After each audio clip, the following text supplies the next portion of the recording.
Hello,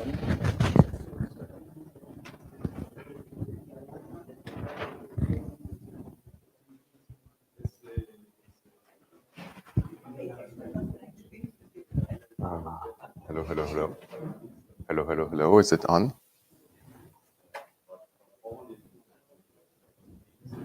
I don't know.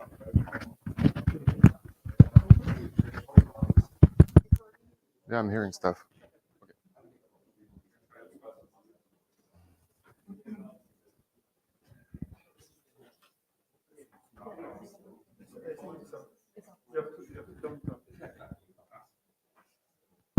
Okay. Wow. All right, so I think we're going to go ahead and get started. Thank you all for coming. We are the chairs for this year's ProLaLa', the second one, and the first time we're having a lot of people in person. So thank you all for taking the time and making the effort to come. We are the chairs, rough in order. And so we're going to start off with a quick report about the submissions and the attendance this year, and then move on to the actual content for the session. Great. So yeah, I thought we could try to be a little professional and have a PC Chairs report. So welcome to, I have my mic. Welcome to ProLaLa' 2023. Another edition, so some statistics. This year we had 18 submissions, of which we accepted 15. Last year we had 25, which was a little more. I think last year it was the first edition of the workshop, so everyone was excited, like finally a new venue to present my results I'm going to submit.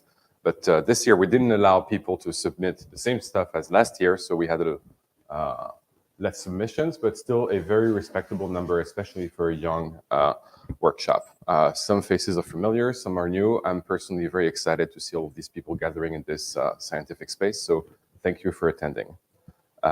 I'm very happy that this year I was able to offload most of the work to my two co-chairs who did a fantastic job, so thank you both. And more importantly, thank you to all of our PC members. We ended up with 4 submissions to review per PC member, which is not an insane amount of work. I must say that every single PC member sent their reviews on time, and for that we are extremely grateful. There is nothing worse than being on a Sunday night waiting for one last review and having a hard time making up your mind about some paper. So that was really helpful. Thank you everyone for your work. It was a pleasure working with all of the PC members. We have continued this year with the extended abstract format. So just a few pages. You can submit something that you may have submitted elsewhere. It's okay. The goal is to have a lively venue where we can present ongoing or unpublished or already published work. Because we have no proceedings, that's great. That means that you're not scooping your own work and you can resubmit it elsewhere. We have found that this still works and that it emphasizes having a lively workshop with a lot of submissions rather than having people have this count as a publication, which I think would be too high of a bar. So we plan to stick with that format and stick with the no proceedings approach. If you have thoughts or if you want to talk about it with us, we'll be around all day. Our hope is that it allows to build community and to foster really like a good space at the intersection of PL and the law. So we look forward to the next editions. A word about the program. We have 2 exciting keynotes, and we have all around those keynotes a variety of topics, many programming languages, many different technical approaches, many countries, many legal systems, and that is something to look forward to very much. There's a healthy number of participants and submissions. I think 18 submissions plus the number of people total, I think, is about 40. I think that's great and attests that this is a healthy workshop and that it continues to provide a good space. So I said that we had about 40 registered participants. We also have online participation. The chairs will keep an eye on AirMeet along with the student volunteers all throughout the day. And we'll make sure that if you're online and watching this from home, you can ask your questions and we will relay the question in the room. The speakers may have to repeat the questions if the questions are asked from the audience, but hopefully that will work like it did last year. There will be plenty of breaks. There's space right around the room. Looking forward to chatting with you all. And finally, we will continue with the voting model of co-chairs. So we will pick whoever is a co-chair next, and then we will at some point try to probably make this workshop a little more formal, if you will, by having a charter and or a steering committee to make sure that we continue with this good program and this good community for the next few years. And if you want to be involved, then we want to hear from you. All right. Thanks, everyone. So who's introducing we're going to start with our first keynote. Yep, thank you. And yes, if you are interested in co-chairing for the next few years, please come talk to any of us.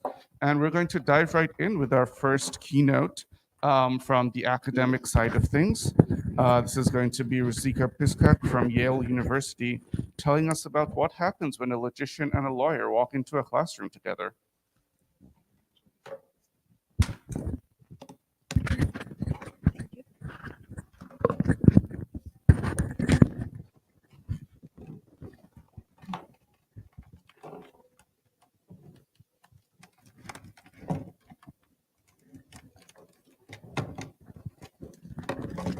Sorry.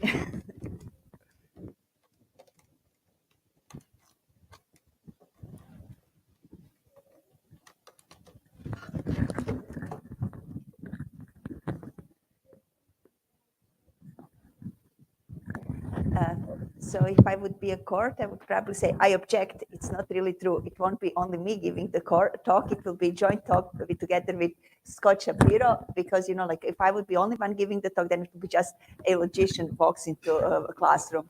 So let me first tell you who we are. So if you look at, you will hear more of us, but if you look just up our research areas,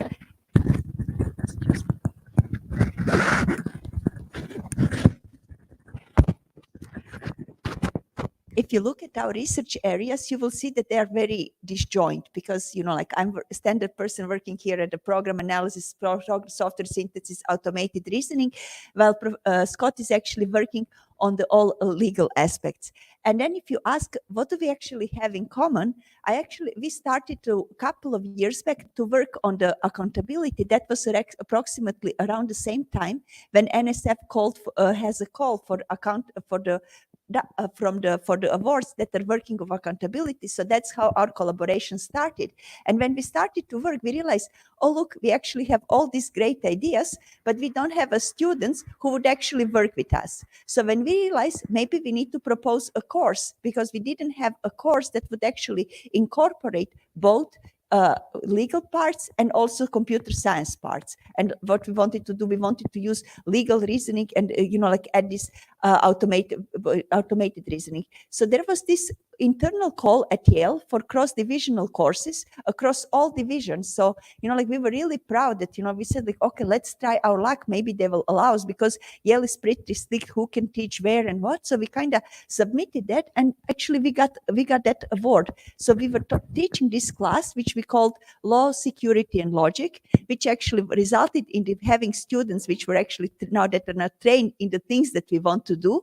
And this was approximately the same time that the chair says hey guys, you're working on this. Can you give us the experience report in teaching this class? So in the context that we heard about building community, I think it would be great that we kind of give the report on what we learned, and maybe also hear from you who is someone else is teaching similar course. So the topics that we covered in the course, clearly, if you look at the first parts, it kind of looks like a standard automated reasoning course. I'm talking about set solving. I'm talking about the first order theorem provers, SMT solvers. And then suddenly you can see, or is it verification course? Because clearly, we also, in order to understand if some program is secure, because there is also security aspects, we also need to understand what is program analysis, various abstraction levels, symbolic execution, hyper properties. We actually, now if you look yes, we indeed cover all that topics in the class. Maybe you are surprised, but we did. And then at the end, you will see parts which maybe you don't see in the typical software analysis course, but you will see parts that totally talk about, we have legal reasoning, legal interpretations. Scott can tell more about that. And now I want to also say what were assignments. So we, when it comes to the legal, when it comes to logic, that was pretty easy, right? We kind of would, prove something is correct, prove that something follows.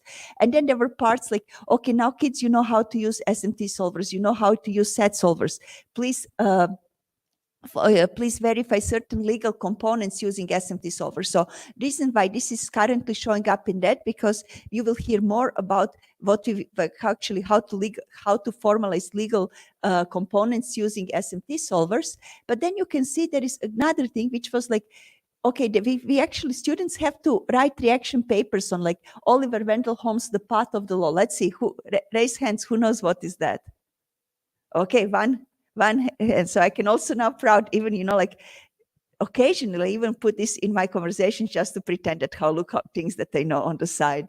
But anyway, so like you can see that students actually managed to get like really like, not only it wasn't one course which was focused on one with some sides of the logic, or it wasn't like legal course with the some sides of like logic. We really tried to incorporate both fields and both things. And now you can actually ask like, what is actually connection to ProLaLa'?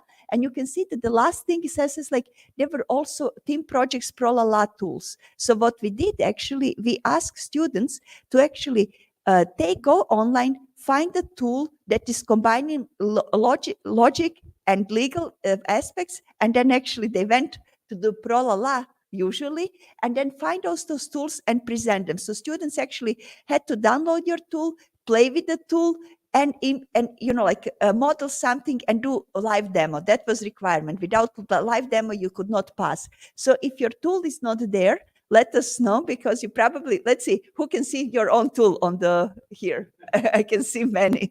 So if your tool is not there, let us know, and we will tell students, okay, maybe you want to play with this tool as well. And now I want to somehow say, go to the what did we learn from that? One interesting thing that we learned is that there is so much work done in like you take any legal problem that your tutors are covering, and there was so much work done in formulating this tool in the first order logic. And the questions that you would ask is like, now we want to check compliance. And one thing that was somehow like, if you think once you do all this major work in formulating something in the first order logic, was like, then checking compliance is checking formula entailment.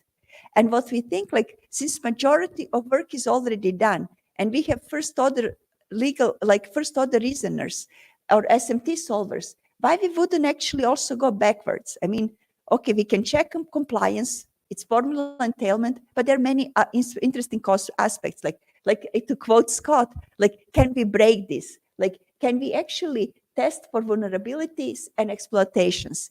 And if you think about, like, since I believe majority of here people are working in automated reasoning, that would look more like we are trying to find minimal unsatisfiable core. So that's kind of, it's like not only checking for compliance, but also saying like, okay, what has to happen that we would actually break something that, like certain things will not hold. So I will actually ask Scott to continue from here, because as I said, like, it's not only logician walks in the classroom, it's two of us. Thank you so much, and thank you for inviting a lowly law professor to speak to you. So I would say in designing the course, we faced two major problems, two major challenges. The first is that obviously logic for sort of logic and theorem proving and program verification, that's all technical material. And you have to teach it in the way that you teach all technical subjects. You have to have problem sets and things like that.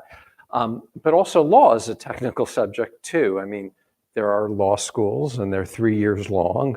And they have their, law has its own terminology, own concepts, own structure, own approaches and tools and techniques.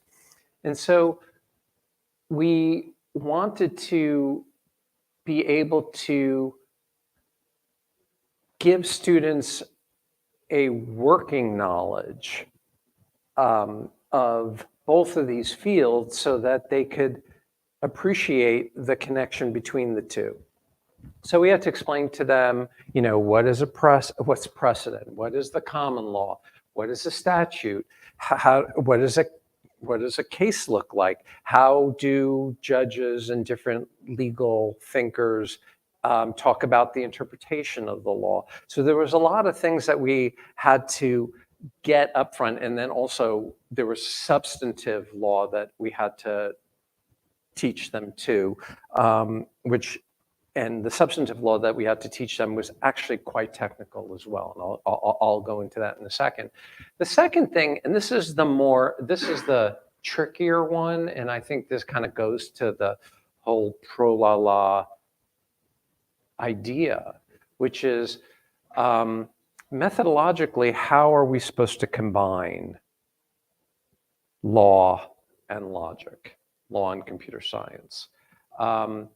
Our nightmare would be teaching a course where we taught them, this is what a universal quantifier is, this is Z3, this is Spatz, this is how you do it, and then they start formalizing everything. Like, it would be just we're imagining, like, what if the students would formalize the Constitution and then try to see whether there was a right to privacy in the Constitution? I mean, this would be a disaster. This is just like not methodologically sound way of proceeding. And here we try to take our inspiration from formal methods itself. That is, one of the great advances in formal reasoning was instead of focusing just on first order logic, the idea would be to focus on the decidable fragments, bit vectors, linear arithmetic, uninterpreted functions, and try to develop tools for those fragments so that interesting and powerful things can be done on those. And so we thought, okay, well, the idea would not be to like teach techniques of formal reasoning and then throwing those at law, but rather to give them if you will, a philosophical sense of when these techniques would be appropriate to apply. I'm a legal philosopher, and this is in many ways, I think a lot about these sorts of questions. When is it appropriate to apply logical techniques to the law? And that's what we had to try to work around. So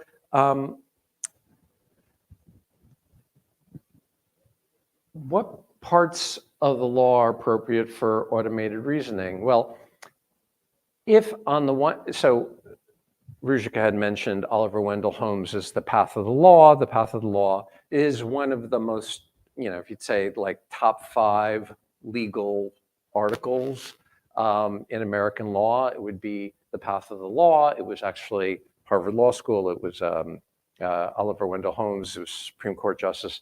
It was the matriculation speech for Harvard Law School students, and and one of the things that he had said was the path of the law. Excuse me. The life of the law has not been logic, but it's been experience. And so, one of the things we want to get across to students is like, yeah, the life of the law has not just been logic, but it's also logic. So where would it be appropriate to apply these techniques? So if legal reasoning is not the same as deduction, what are the fragments of law where it's kind of like deduction? So a lot of the things where it's appropriate, we think, to apply these techniques have been subjects of this workshop. Privacy policy regulations, GDPR, obvious example. Legal rental contracts, incredibly interesting work on contracts. Pension regulations, if you know American law, the nightmare known as ERISA, which is just incredibly complicated and horrible. Very few people teach it because it's so complicated. So we wanted to introduce some areas of the law where they would be able to use the techniques that Ruzicka taught them. So I would say in terms of the division of labor in teaching is we would have been about 2/3 formal methods and 1/3 law, which was good for me. Okay, so, but in getting students to apply formal methods to the law, wanted to pick an area that was both appropriate for formal methods but also interesting. And students found, students find the question of the surveillance of the internet really interesting. You know, Snowden and all that stuff. So what we wanted to do was introduce FISA. Now, who here has heard of FISA? Okay. Okay. So FISA has been very big in American law. Donald Trump hated FISA. FISA is the acronym for the Foreign Intelligence Surveillance Act. There's a law passed in 1978. It's been updated several times, many times, and it is the main source, the main authority for foreign intelligence surveillance collection in the United States. It is famously impossible to understand. I taught FISA last year only because I had somebody who used FISA in the FBI, because almost nobody who hasn't practiced it can fully understand it. It's just that there's very strong evidence to suggest that FISA was written it was obfuscated so that it's really, really hard to understand as a way to fool foreign intelligence services, which really raises very interesting and uncomfortable rule of law problems that, like, the main authority for surveilling people on American soil is almost impossible to understand. Enter formal methods. So this was the idea. So, but like, again, we're just doing like formalized FISA as if like we wouldn't have gotten the worst teaching evaluations. We wanted to explain to them how espionage works. I mean, almost no American understands how espionage works in the United States. I mean, it was very hard for me to learn. So espionage is a fascinating subject. Wanted to explain to the students. This took us about 2 full classes to get across to them. So the difference between the international law of espionage and domestic law. Basically, espionage is legal according to international law, and it's heavily regulated by domestic law. So international law, it's okay. Domestic law, it's okay when we do it, not when you do it. Okay, which is really fascinating. Every country in the world says you can spy, we can spy on you, you can't spy on us. Okay, which is problematic. Okay, history, just so you know, there was no spy agency before the end of World War II in the United States, and then we go through the National Security Act of 1947, which created the NSC, the National Security Council, the CIA, and then made the director of CIA the head of the intelligence community. And then to explain to students that, like, there's no intelligence agency in the United States. There's an intelligence community, now 18 agencies, and show them some of them you've heard of, the NSA, CIA, FBI, but ones you probably haven't heard of, like the Geolocation Intelligence Agency. And then explain to them what, like, the most important law you have never heard of, which is Executive Order 12333, which was enacted by Ronald Reagan. It basically says if outside the United States, you can spy. the big issue is that on American soil, there are there are severe regulations about when any government agency can collect information on U.S. soil. And one of the things you have to explain to students is that, like, we don't have, the United States does not have, unlike many other countries, an internal domestic surveillance agency. The FBI, which is in charge of the doing surveillance on American soil, has to use the standards of the criminal law. There's no like lower standard for domestic intelligence collection. That is why, by the way, just to connect this to the January 6th, the reason why January 6th, it's been so difficult for the FBI, I mean, they've done a very good job prosecuting people, is because they have to do it under the criminal law. There's no like domestic insurrection law in the United States. But then not all intelligence collection is domestic collection. Sometimes there's foreign intelligence collection, like what happened in 2016 with the Russia investigation. And that's where FISA comes in. I'm going to skip, right. So we go through, what does the CIA do? Well, they collect human intelligence outside the United States. What does the NSA do? And this, by the way, this is all in EO 12333. What does the NSA do? They collect signal intelligence largely outside the United States. What does the FBI do? The FBI does all the stuff that the CIA and the NSA can't do in the United States, okay? And that's what's so kind of confusing to students, is that there's and to everyone, it's a strict division between outside and inside the United States. And this is why surveillance of the internet is so complicated, because most of the tubes, as you computer scientists call them, of the internet is in the United States. And so surveilling the internet involves spying on American soil. And when there's foreign intelligence collection, that's when FISA comes in. So FISA is the law that enables the FBI, basically the NSA, which gives it over to the FBI, foreign intelligence collection, when is it appropriate, when is it not?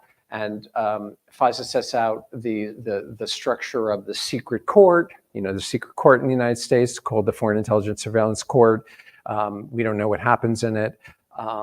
There's a secret court, and warrants are issued.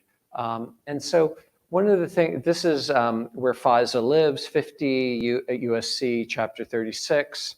And so it would have been absolutely terrible to tell students what you should do is formalize FISA. Because FISA is huge, it's long, it's huge, it's unbelievably complicated. So that what we had them do is formalize 50 USC 1801F. And the whole point of this, I don't know if FISA is such an unbelievably ugly statute that the main substantive regulations are in the definitions section, which is terrible coding practice. But it was, again, designed to confuse. And if you actually look at each of these sections, it's almost mind-numbing. I went to formalize this myself, and I know decently well. It took me over 4 hours to do, and then I showed it to Ruzika. Ruzika was like, "Oh, let me do this." Because she looked and goes, "Oh, this is hard." What basically we explained this all to them, and then formalized the first clause because it is very complicated. And then we had them basically formalize the rest of it, and then create a tool that students would be able to use in order to figure out whether a particular scenario counts as electronic surveillance under FISA, which would be it's not the only thing, but it's to be the main predicate for the Foreign Intelligence Surveillance Court to issue a FISA warrant to surveil whoever is in question on American soil. And so I'm going to hand this back over to Rujka to explain how the projects worked.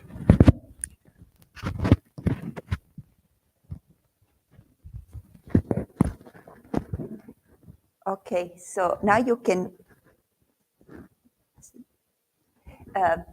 actually see that asking just students like, okay, giving them like a piece of the code and say like, okay, kids, now formulate it and use it, it wouldn't be enough. We really needed both aspects. They need someone who would explain them which tools are outside and which tools they can use.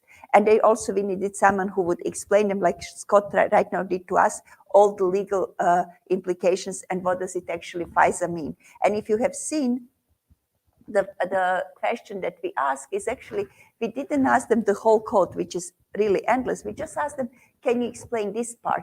And what that means that they would actually take definitions. So this is a sample project. You can see that students would say they wanted to understand, okay, here is a particular scenario. Does this scenario count to be electronic surveillance under FISA guidelines? And you can see this is just a screen capture. And if you would like to see, the students were kind enough.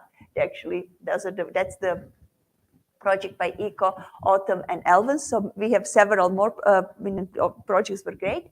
But what happens is like, you actually go here, you say like, you have a questions like, oh, what does the mean? How did you collect your, I know it's very unreadable. So anyway, so all the things that you have seen in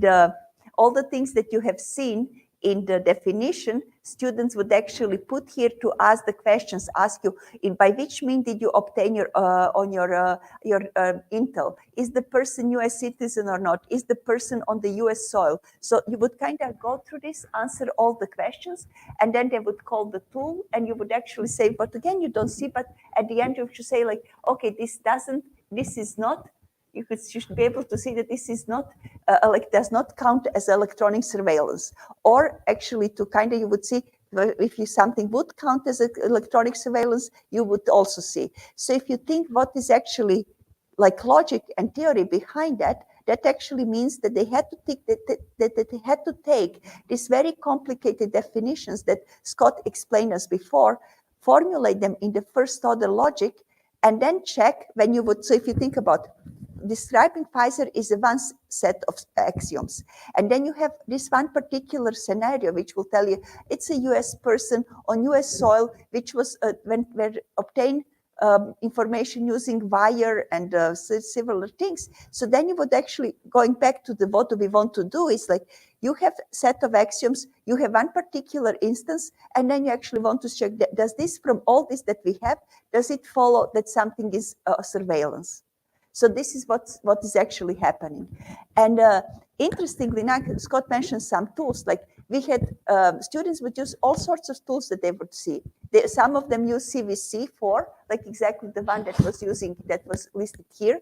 Some of them use Z3. Some of them, because there is lots of reasoning with quantifiers, went all the way to SPAS. Is there any first order SPAS person here? No? Okay, so for those of you who don't know, that's a tool by Christo Weidenbach and his group, which is a very strong tool and excellent for using for first order reasoning. So that's just somehow to explain you what students did, right? So we didn't want to impose them, because this was second last project. We didn't want to impose them like use the tools that we gave you. We wanted to tell them, okay, now you have well in your understanding of what is out there, which automated reasoning tools is out there, is good enough. So try now to see, when you're addressing the problem, what would be the most suitable tool for you. And when you're teaching a course for the very first time, you kind of say, okay, we will be slayed. That goes without saying. Students will definitely hate us. But it's actually, turns out, and we can see there is one former Yaley who smiles and nods. He can confirm that this is the true, because students at Yale, I mean, they will just complain all the time. One day, like, like you do everything best, like, no, didn't like it. Max, am I right? So what has happened was, we were actually pretty surprised, because our evaluations were overwhelmingly very, very positive. I mean, the only things that students did complain were like, okay, the course should have been more organized, so that we didn't go there. But the things that they actually really appreciated is to get better understanding both of law and better understanding of what is out there from legal perspective. And also then combine those things together. And they were really, really excited. I mean, when we asked them, what would you like to see in the next instance of the class, they were actually asking, we want to see more applications. They really were excited about it. They just wanted to see how we can use more tools. And that's why I said, like, like many of the tools that were here at ProLaLa', our students would download, play with them, and like make their hands dirty, because it was requirement of the class. And also you can see that taking something as FISA and asking them to formalize also show already their maturity, that how much they master their fields, because you could hear it is not a trivial definition. And the kids were actually able just to kind of use the first order logic, follow literally, like line by line, formulate some of them in Z3, some of them in some of them in pure first order logic, and then they did. So funny enough, we had even maybe just a little bit after that this tool that students finished the Pfizer project, GPT came out, and then what has happened? One student said, like, okay, let me try it. And if you look, like originally on outset, if you take like, I don't know, 100 miles view, it looks like, oh, look, that is perfectly right. It is correctly formalized. But then if you go inside, you will see it just makes no sense.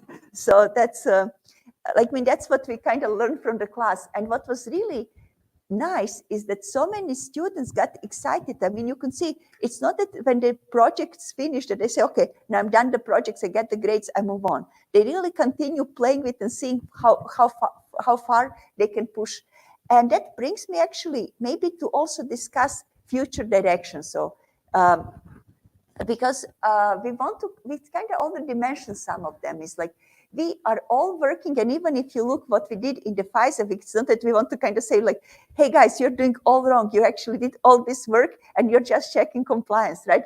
Of course, we all did that. This is also our FISA project. But the question is like, if you think what is happening there is the following. You have axioms. You have something that you want to see that follows from the axioms. And then you say, like you take this formula and you get the other one and you say, is this formula unset? Of course, you show it's unsatisfiable, which means your original formula is valid. So which means from these axioms definitely follows something else. But the fact is, like, sometimes it's not valid. Sometimes it's just satisfiable. And that is actually where we think would be interesting, because you can say, okay, sometimes from these axioms follows something else, but can we actually see, but when it's just when we talk about satisfiability and not validity, because we believe that, like moment you formalize something, you have actually done the biggest job that is out there. So now let's see what else can be done. Let's kind of use, because we have first order theorem proofs, let's use all their power. And that's what we said, like Scott was using expression, I want to break things. I would be kind of like less violent. I would just say, let's try to find loopholes. So like our secret scenario is like to find your loopholes, sold them to bad guys, and live rich happily ever after somewhere in Caribbean. But now jokes aside, that we already mentioned. And I also want to go back to the beginning. I told you that we got together to work together on the project of accountability. And I want to also kind of look what is happening. It's a nice demo. You have a car. There is an ego car, which is a blue car driving. And you can see yellow car coming. And yellow car is giving the sign. Yellow car is driven by human. So the blue car believes, okay, like it's turning, so I can just continue. That's self-driving car blue. But then what is happening, because the yellow car gave the sign, it actually and it indicated that it would turn. It didn't turn, so there is a crash. And if this would be all human drivers, right? We would kind of put the young guy on the blue car on the because there was a crash. We want to understand who is guilty, who is accountable. And if you look, there is actually 3 stories that I can give you. Like one is exactly the one that I described. Like blue car was really good car, reasonable car. It's kind of just wrong. It's interpreted everything correctly, but accident that did happen. So if you think from legal perspective, probably it would be like slight slap on the both hands and says like, okay, guys, like more careful next time. If the other action is that the blue car is actually, maybe you can't see because of slight delay, but the blue car is just driving, right? So in that case, maybe it's, like some young reckless driver who just goes through this. And that's, like in this case would be like maybe more severe action, right? And the third one is, again, the same story that I can give you, the one in the red. The car is pathological. It actually just comes there and wants to hit something on purpose. In that case, like, that's really somehow bad. I mean, then it was not just slight, like, oh, you shouldn't do that. So if you think about all these stories that I gave you, they all correspond to what has happened.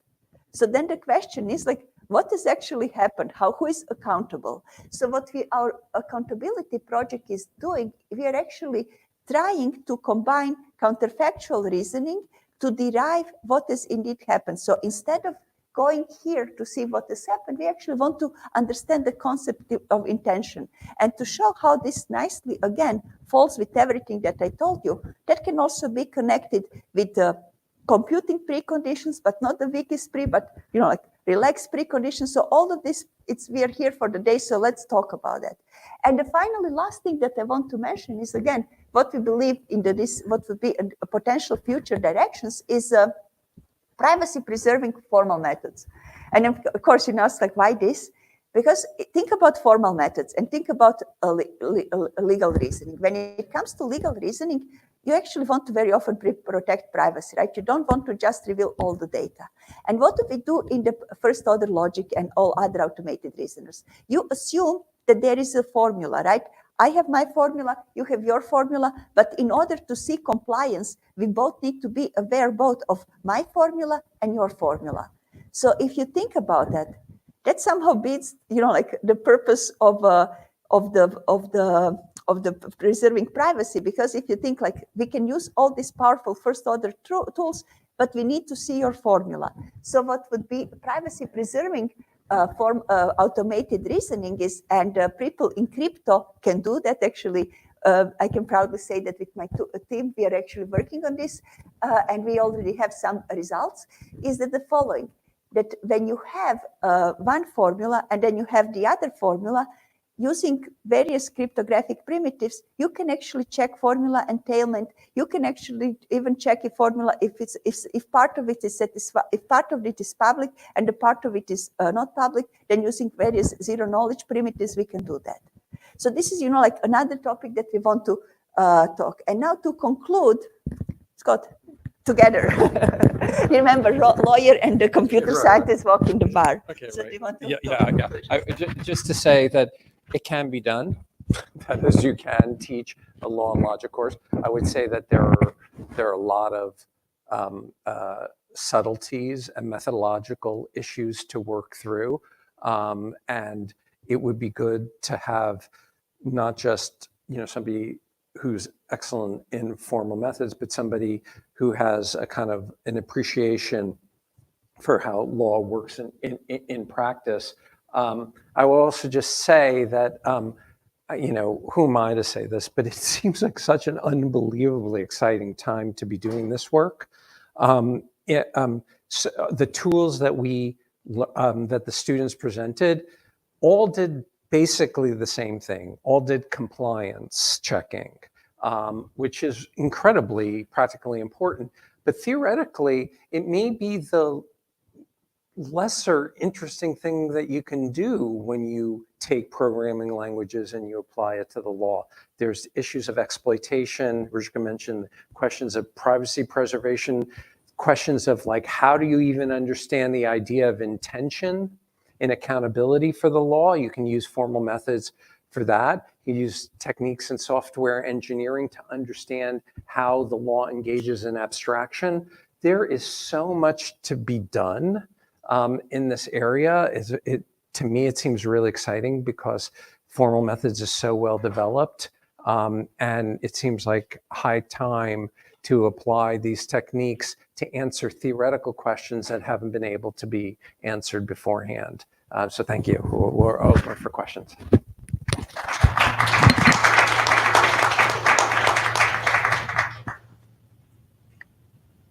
you.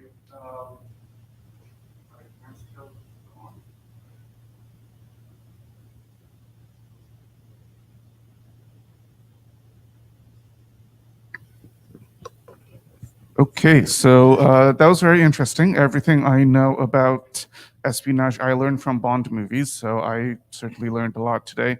We have plenty of time for questions, so let's start with in the room, and I will keep an eye on the air meet as well. John. Hey, absolutely fascinating keynote. Thank you so much. My question is, what is the dynamic here? Is FISA intended to give surveillance agencies the power to enable them to do more surveillance legally?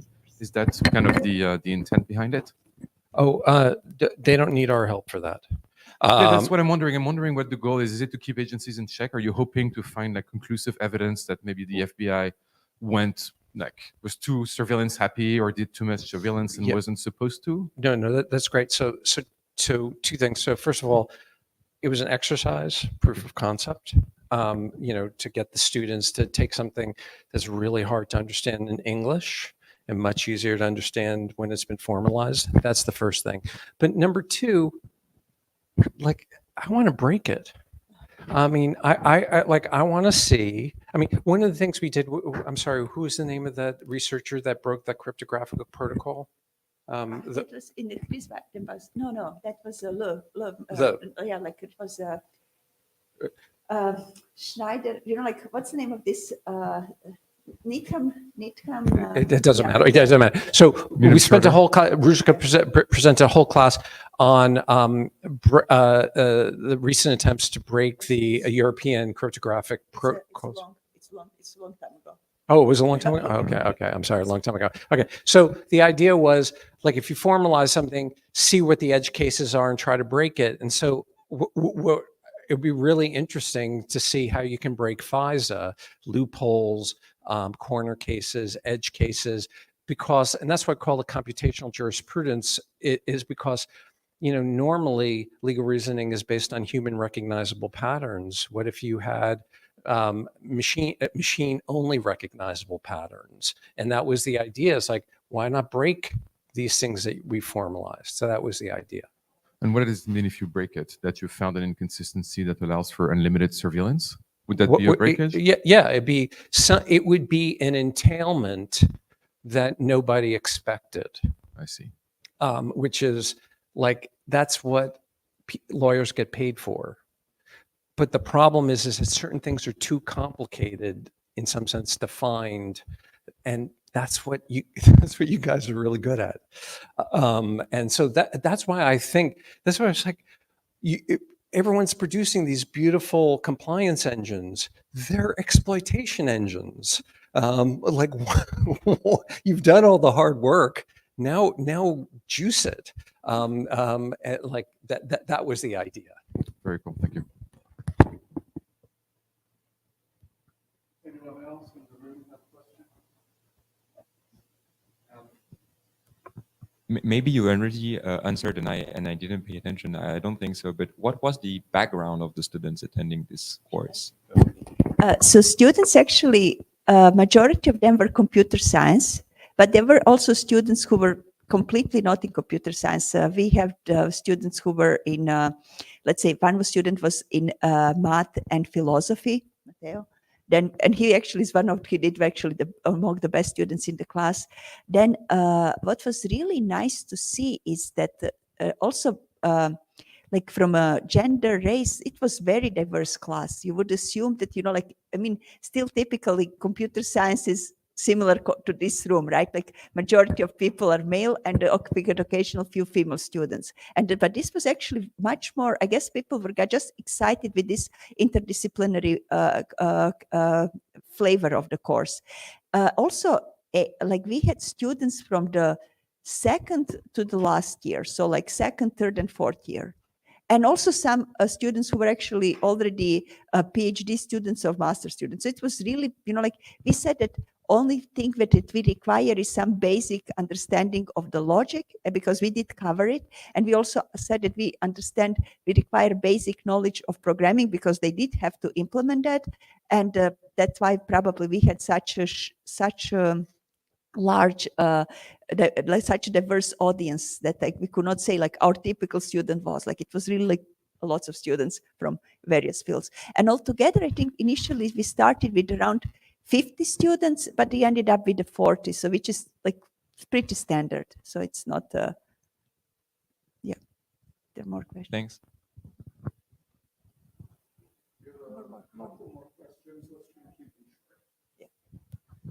Thank you for a very nice presentation. So now you said it was computer science students.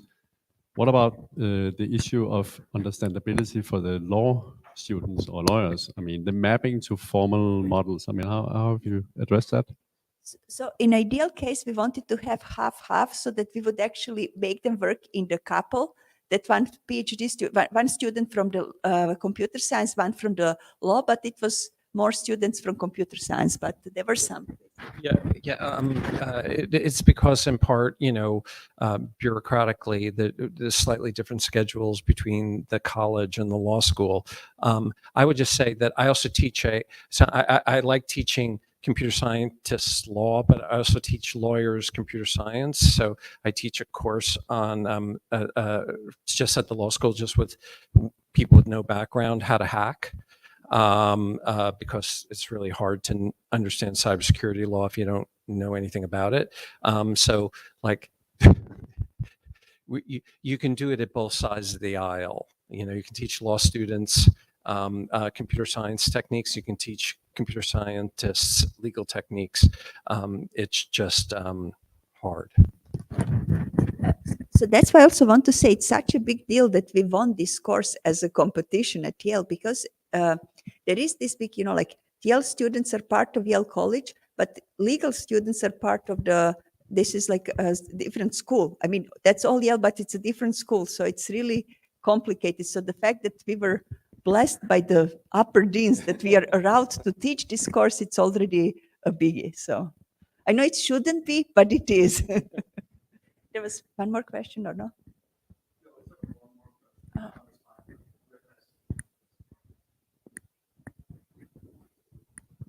Okay, I'll keep an eye on the air meet for any last minute question. Oh, there is one.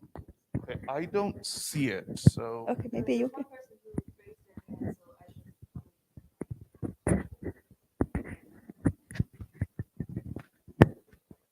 I don't see anything on my end, so. Yeah, I'm not seeing it.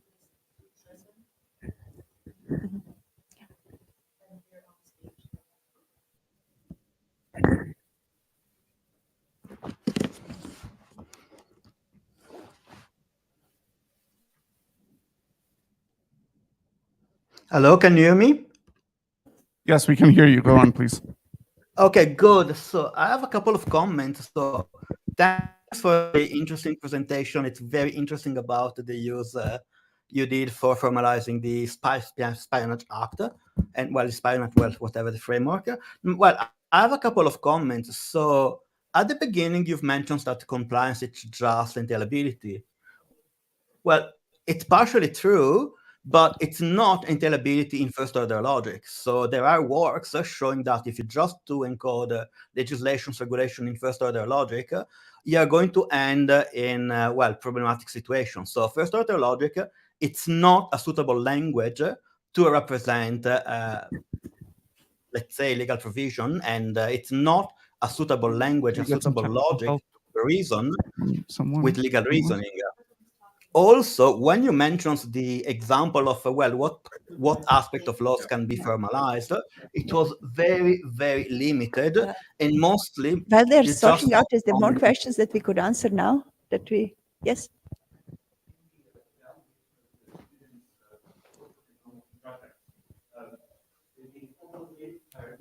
Was there a way for the models to be in conflict with each other as they formalized? So any particular formalization of the legal document so that the students could produce models that were conflicting with how it was formalized with each other. So that's the right. So if you use first order logic, right, and then when you formalize something that is conflicting, but many of them use Spaß, which means that immediately, as you would have conflicting specification, you would get immediately false, because from conflicting specification, that's something. So that actually would show them that first, either documents are conflicting, which they would actually be able to tell us, look, there is something conflicting, which is actually what we probably want to know. But actually, funny enough, they didn't find documents conflicting, but actually, usually the conflict was in their own specification. And then because they would immediately, so one of the things that I was always saying, like, if you get false immediately, you know that something is wrong. And then, you know, like as soon as things work too beautifully, you know something is wrong. So then they would actually go and realize, oh yeah, we have a bug in our spec.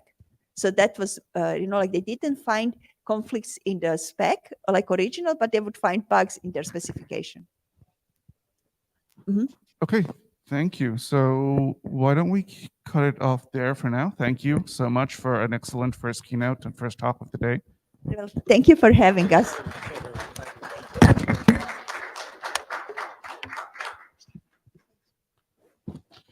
So we are going to keep an eye on the air meet for questions. So if presenters, once you're done, if you want to get on air meet and maybe answer questions that are in the chat that we can get to during the talk, that would be great. And with that, we're going to move on to our first non-keynote long talk of the day. And we're going to be learning about contract check and how to use it to formally model and analyze legal contracts.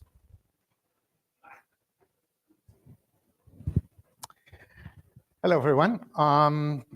I would like to talk about the relationship of law and the checking of consistencies in legal contracts. And so the talk by Ružica and Scott is an excellent introduction into this field. And by chance, we met in the fall, right, at NYU, and we didn't know of each other that there were these similar activities. And so we had a chance to talk about the state of things as they were in the fall already before. And so this is joint work with Alan Koja, Martin Kölben, and Rüdiger Wilhelmi. Alan Koja and Rüdiger Wilhelmi are law persons. Actually, Rüdiger Wilhelmi is a colleague on the faculty of our law department. And the interest in logic and law is historically quite old. I'm not sure whether this is the first approach towards it, but I'm aware that Leibniz in the 17th century already stated that in the field of legal conditions, it will be shown that certainty and proof exist in law. And in particular, the proof aspect is something that we are pursuing here. Later, there was lots of developments in deontic and defeasible logics, and my understanding is that we will hear quite a bit about these kinds of logics during the day as well. Now, what I want to focus on is sort of a question, is law code? And we all know that an insight from sort of like software program verification is that software is logic at work. And so if we're saying that software is identical to code, then the question is logic at work. And the question is posed in particular because we want to see whether we can benefit from methods for software verification. And in the keynote talk, this was already so very well explained that we can do that. We want to focus here on looking at an analysis for inconsistencies and non-executabilities of legal contracts. So an example here that I'm going to use is that Eva is selling a pretzel bakery. Notice that this work was done in southern Germany, so where pretzels are relatively famous, right? And it's selling it to Chris, and it's attached with a warranty of 10,000 pretzels capacity per day.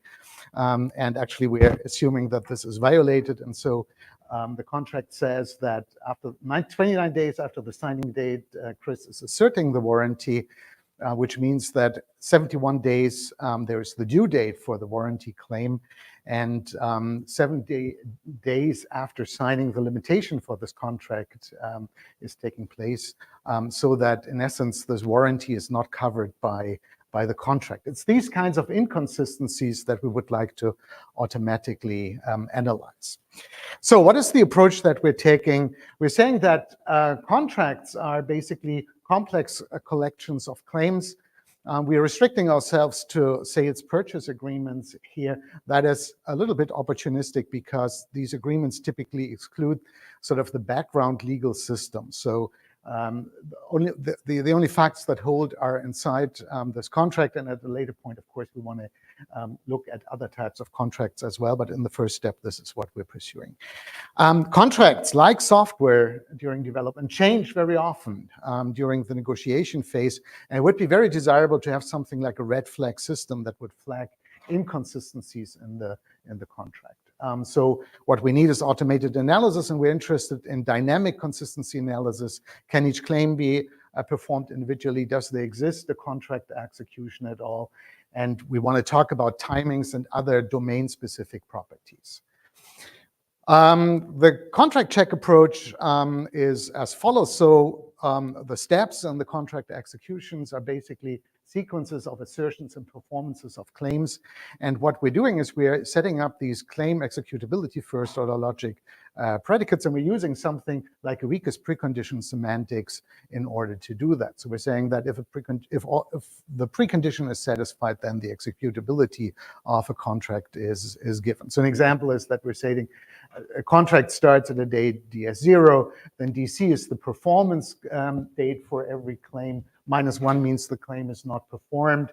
LC is a Boolean condition saying that the claim is performed. And then we define this claim executability predicate, which basically says that the execution is between the due date and the limitation. And the objective is that we want to encode the claim in decidable fragments of first order logic, as you had already also suggested, and that we use an SMT solver in order to establish the claim and the contract executability. Now, how did we proceed? One of the first steps we actually did was, together with our law colleagues, was to come up with a contract ontology. So we're looking at sales purchase agreements, and we were coming up with what is a contract at all, a sales purchase agreement, which was a very important step, and that also the legal colleagues found very helpful. I'm depicting it here using an UML class diagram, so it talks about claims, primary claims, secondary claims, and other aspects. Second step is then that we are translating the sales purchase agreement into the clauses in it into a set of blocks based on this ontology. And the way we're doing it is basically by taking the text, by manually mapping it to sort of some parameterized text block, which is kind of like structured parameterized English, and we feed that into our contract check tool for further automatic processing. So the workflow inside contract check is the following.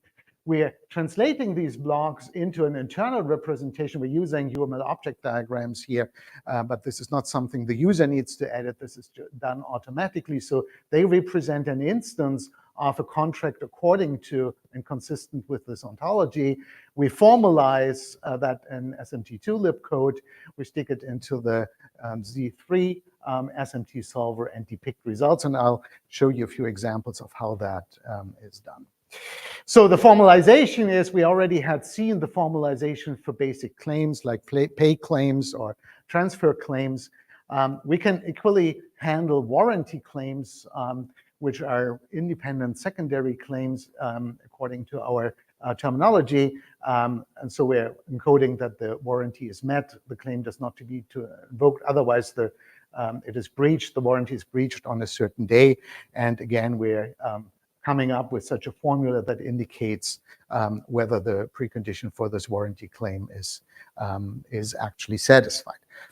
There are further consequence claims, and I don't think I have really the time to go into all of the technical details here, and please have a look at our papers in order to get more information. But we're having performance claims that we can formalize. We're having restitution claims when somebody withdraws from a purchase agreement, and we also have compensation claims for the violation of certain warranties, for instance.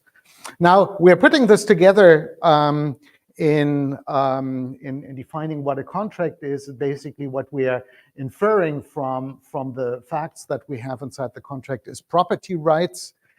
So the property rights have to be satisfied, and then we have the primary claims and the independent and secondary claims, and again, their performance is then basically checked, and the satisfiability of this fee SPA formula is checked by an SMT solver. What we can also do is, and we had some discussions on that, Scott, when I present for the first time, is that we can put some preference on primary and independent claims, independent of the argument that you mentioned. Efficient breach would probably not be, or means that this is not necessarily something we should recommend our customers, but this is something where we can do a sanity check and check whether an execution of the contract using primary claims is possible at all. And the good thing, or the interesting thing, is that we are in an SMT solver, we can define these partially satisfiable max SMT problems that allow us to express certain preferences for violating certain rules in the sense of making the whole system a satisfiable constraint system. And so the contract execution is then described by this partially satisfiable max SMT problem. Okay, so analysis, or we're defining two types of analysis. The one analysis is that we're asking ourselves, can each claim be performed individually, for which we have basically this claim formula and the ensuing secondary claim formula if they are violated. And when asserting all claims and consequence claims leads to a satisfiable constraint system, then every claim can be performed. The second analysis is, does there exist at all an execution of the whole contract? Because it could be that some claims are not satisfiability, but still the contract can be performed. So in the example of our pretzel bakery, we have a transfer claim, and we're doing a little bit of a trick here right now. We don't yet have a distinction between information that's inside the contract and what's in the environment. So we are encoding the fact that the bakery has actually been transferred to the bank as a security for a loan or a mortgage into the contract. One would not usually probably not do that. But using functional consistency reasoning with uninterpreted functions, the SMT solver is going to show us this inconsistency, and so it would red flag and say these two blocks in the contract are in contradiction, obviously. We have pay claim analysis, pretzel warranty analysis. We're getting satisfying models, and the great thing is that the SMT solver is actually providing satisfying models, and thereby it's showing us possible executions of these claims. We have a compensation claim analysis here. This is the example that I initially showed you, where we are basically putting in, and we're actually reasoning about the numbers here, the integers that tell us distances compared to the signing date of the contract. And we're getting an unsatisfiability core that tells us, okay, there's a de-warranty. If we're asserting the warranty at time 29 after signing, then we're getting into this contradictory or inconsistent execution. A last example that I want to briefly show is that we're kind of like analyzing this pretzel bakery contract, and we're getting an execution where no transfer of shares of the bakery is happening. The price is actually being paid on day 28. There's no warranty, no pretzel consequence claims. There's no compensation that's happening. There's also no restitution, but there's a restitution of the seller, but there's a restitution of the purchaser, which has paid the price. And that leads to this execution of the contract. And what this example shows is that even a contract that is in some sense contains important inconsistent claims can be executed. And this is a scenario that the system would then return for us.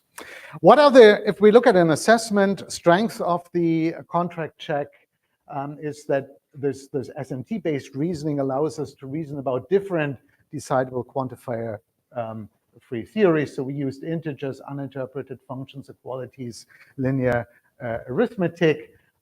It provides models both in satisfiability and unsatisfiability cases, full automation, The max SMT solving allows us to implement certain theories. We find that finite executions are most useful. There are some approaches in the literature that use LTL-based formalizations, but we have not really come up with a case where we would want to look at infinite executions and would like to specify liveness properties, for instance. This block approach seems to nicely align with existing tools in the law industry, contract generation tools, and we hope at some point to be able to incorporate that into some existing tool as well. What is future research we're planning to do? We're planning to work on a more concurrent, perhaps state machine-based model for the dynamics of the contract execution. We want to incorporate or to devise this or better respect this contract environment distinction. We want to look at more complex contracts, something in the works right now. And then we want to certainly go into something like advantageousness assessment. So we want to feed back to the user for which party in the contract a certain situation is advantageous, what kind of risks could be associated, for instance, in the first case. And so we need to explore links, for instance, to game theory here. This is really not something we've done yet, but it is something to be considered in the future. And what we're currently working on is actually on the front end. We want to work on using machine learning-based text analysis in order to directly map contract text to these blocks in order to facilitate and to avoid the manual encoding of these blocks. We have about 1,400 pages of contract text templates, largely taken from textbooks, both in German and in English, more in German, but also quite a bit in English. And so we're starting to work on labeling these, getting students to label them, and then learn an existing language model in order to do that. Now, what have we learned as a conclusion? I think to some extent, law is logic is code, not all of it, but there is really quite some analogy, software analysis techniques, or techniques that I think have been driven arguably most importantly by software analysis needs are applicable to legal systems. Mechanized logic can be very effective, in particular this SMT solving, because it provides really constructive answers. And of course, automation, like in software engineering, is key. There's a couple of papers where more information can be found. The first one is sort of the extended abstract for this talk, and it's been 22 paper where we describe this more in detail. And with that, I want to thank you for your attention, and I'm happy to answer further questions.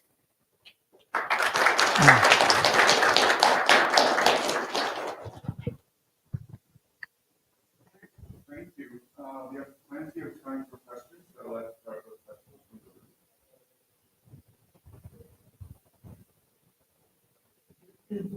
room. Yeah, should work now. I wanted to ask you, what's your methodology for validating that the formal model that you did of the contract was actually correct with respect to the text of the contract and the interpretation that could be made of the text of the contract? Did you have a lawyer in the room who could read the code, or did you have another methodology? Well, okay, so what's important to notice here is really that half of the team is lawyers, right? Alan Coe is a PhD student in the law department, and Rüdiger Wilhelmi is a professor, right? So really, it was forward engineering. We sat together, and so in particular, Martin and Rüdiger, they sat together to form this ontology, right? And they met numerous times, and actually, what Rüdiger appreciated was that really this sitting down and thinking about how can you depict such an ontology, what's important in it, clarified for him so many things that he had never really thought about before, right? And this I think coincides with experience in software design, where just thinking about a specification clarifies so many issues that you have, and it's very similar here.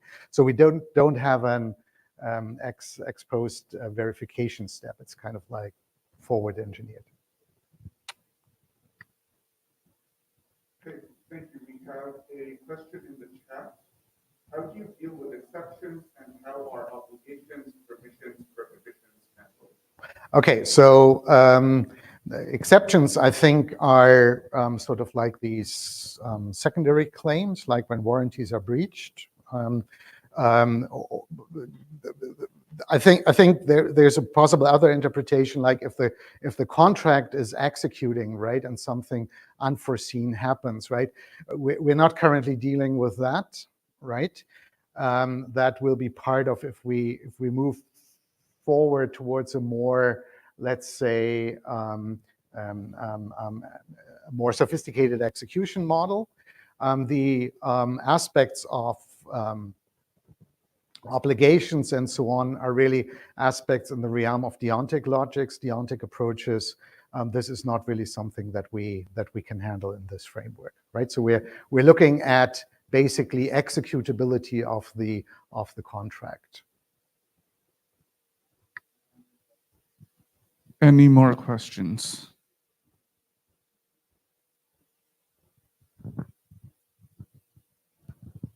Thank you. Because getting the formalization right is so important, how do you know that the machine learning techniques you're using are getting it right without doing manual inspection, or do you do it in addition? Okay, so the machine learning is supposed to do sort of like clause in natural language text to block translation. That's at least the approach we're currently taking, right? And we haven't done it yet. It's on the agenda, right? So we'll have to find a way of assessing the accuracy of this machine learning, of this text translation technique then, right? So is a clause correctly translated into a block, right? Or mapped, classified as being a certain type of block. That will probably be a manual step, but I don't yet know. I think probably the system is going to be sort of like a 98% system in which it works well, and then there's going to be a number of cases where the system's going to say, I have no idea what kind of clause that is, where you need some manual inspection. But assessing the accuracy of that is certainly important. But I guess the worry is not that the algorithm doesn't know how Okay. to encode the clause to the block. It's that it's the 2% that it does the wrong block. I mean, I guess the question is like methodologically. So the great thing about automated reasoning is that you get the right answer. But the thing about machine learning is you don't necessarily. Right. So right. So what I agree. We'll have to think about some quality assurance mechanism at that end. Yes, if this classification is wrong, then your result is not going to be. Also, I think a justification is that this is going to be kind of an advisory system, right? It's not to replace the lawyer, right, or the legal expert. I think there's a question, I think, over there. One last question, and then we'll move on to the next topic.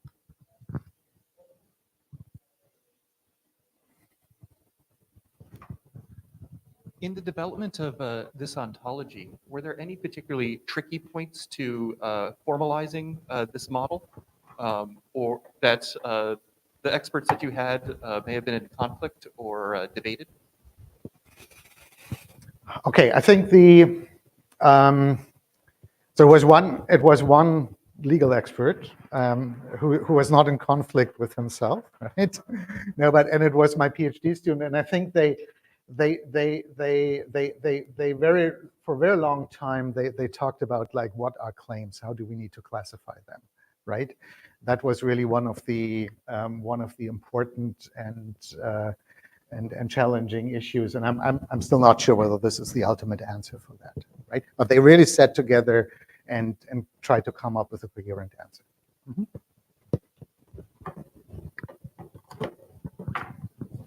Okay, thank you. Thank you. Yes, please clap and please clap loudly so we can make the other session jealous. Okay, so we're going to move on to our last talk of this session, which is going to be first of our shark talks for the day. And we are going to learn about what relational properties have to say about legal expert systems.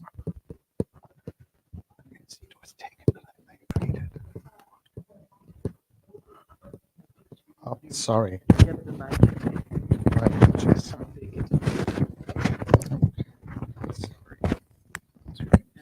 This is in your pockets. Thanks. Yeah, thank you so much. Right. Okay, hopefully everybody can hear me well. So hi everybody, and today my name is Arthur. I'm a first-year PhD student in Germany, and today I'm going to be talking about relational properties in the context of legal expert system. So first, a bit of context and motivation. I think it's clear to everybody in this room, and that's the very reason of the existence of this workshop, that software systems are increasingly used in legal procedures, such as computing taxes, attributing social allowances, etc.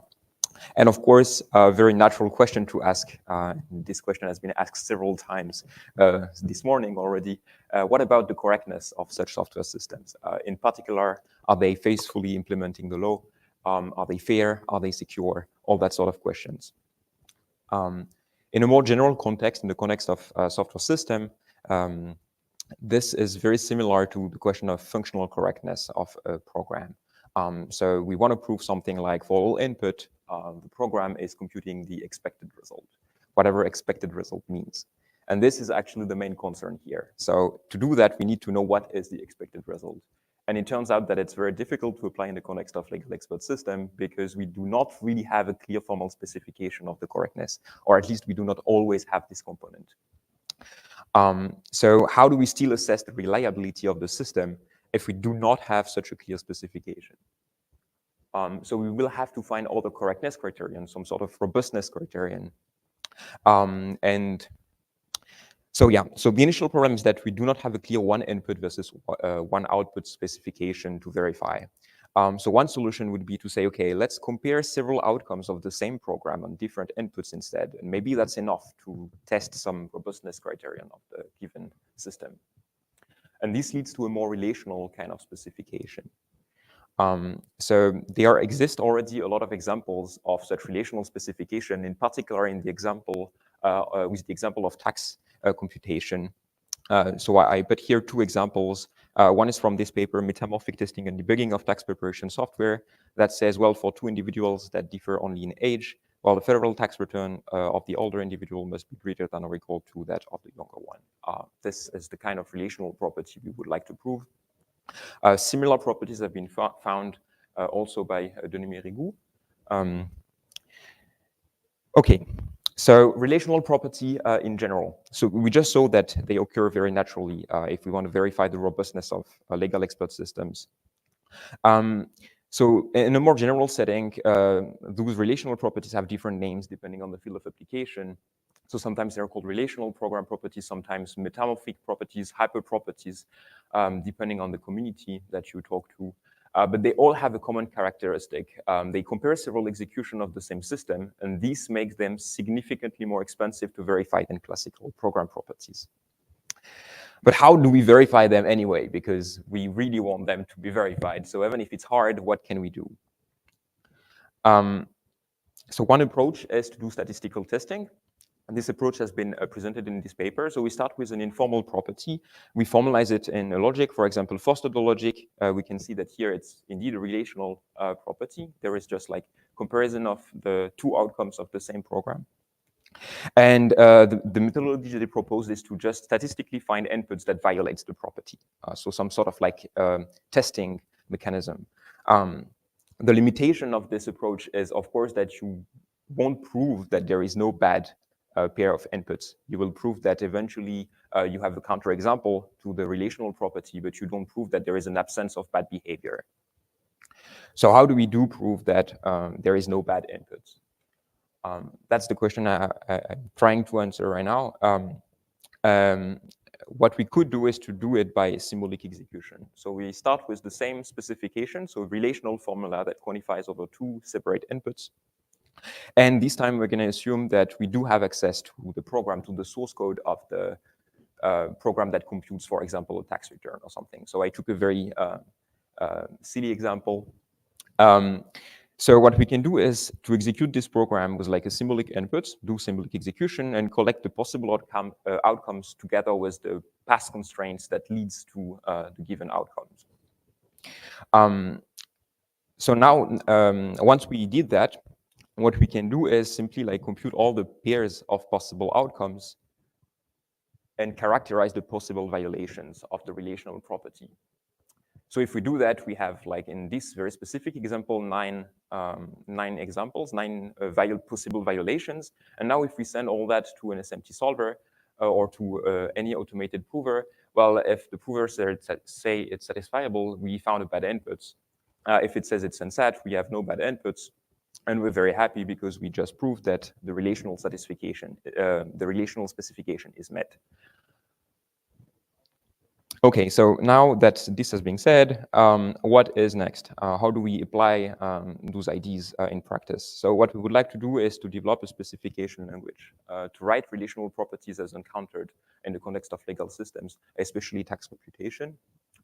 So this would mean having a simple syntax, built-in abstraction that are specific to the field. The next step would be to integrate an automated verifier for such properties for this logic inside a given platform, and in particular inside the ProLaLa' platform. Why doing that? Simply because it would be hopefully much more efficient to target such a domain-specific language than to target a general-purpose programming language, for which we know that verifying relational properties is incredibly hard, and there is very few mainstream software to do that, actually.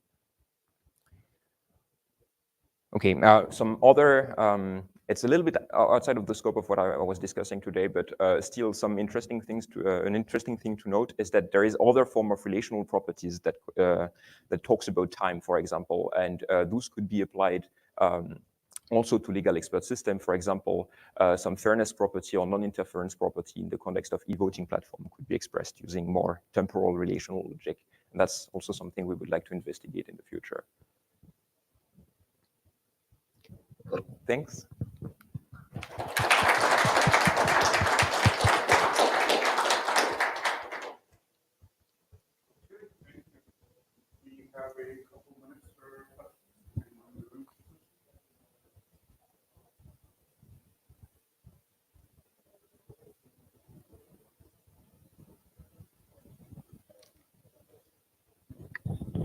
Hello, thank you. Great talk. You mentioned that you're limiting it to ProLaLa', or you're limiting. So I'm not a computer scientist, just FYI. You said that you're limiting it to taxation. Is that correct? Yeah. I just wondered if you have any idea about potential broader applications for what you're proposing here, and what the justification would be for going further than that, if you have a broader. So you mean like in a general context, like for like any other kind of, yeah. From a perspective of the law, yeah, where are you drawing the limits of this kind of application, essentially? Is it just tax? Can you see a scope for broader application, or what? I think the problem still is that you need a clear specification to verify. I'm absolutely not an expert in legal systems. I'm new to the field. I don't know if such a specification exists in all the cases, and I think it might be hard to find. However, I already have in mind a couple of applications where we do have some clear robustness criterion that we want to assess. One very common example is the e-voting, some e-voting platforms, where you do have like, if you view your e-voting platform as a reactive system, where you have like several inputs at different time points. Those inputs are typically the vote of the different people that are using the platform. You want to prove some property like invariance of the result of the outcomes of the election with respect to the order of the vote, that sort of property. So that would be another application of relational properties, in particular temporal relational property, that we could investigate. Yeah. However, yeah. Okay, I think we have time for one last question.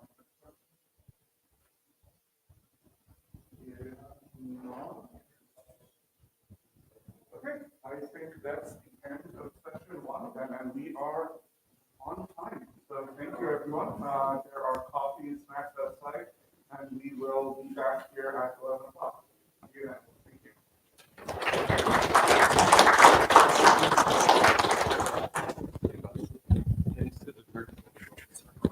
Oh, yeah, sure.